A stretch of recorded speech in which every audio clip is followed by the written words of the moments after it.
Halo semuanya, hari ini saya berbagi pesan Tuhan ketika saya berdoa untuk Kalimantan dan sekitarnya yang mengalami kebakaran hutan. Saya bingung mau doain apa ya guys. Ini fenomena alam atau ada orang-orang yang tidak bertanggung jawab yang melakukannya. Jadi saya menanyakan tuntunan apa Tuhan untuk didoakan.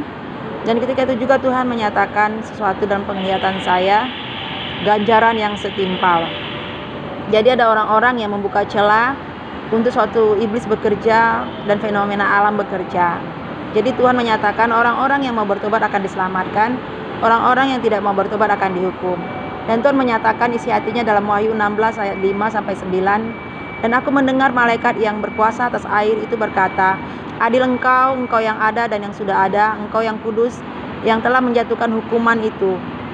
Karena mereka telah menumpahkan darah orang-orang kudus dan para nabi. Engkau juga telah memberi mereka minum darah. Hal itu wajar bagi mereka. Dan aku mendengar mezbah itu berkata, ya Tuhan Allah yang Maha Kuasa, benar dan adil segala penghakiman-Mu.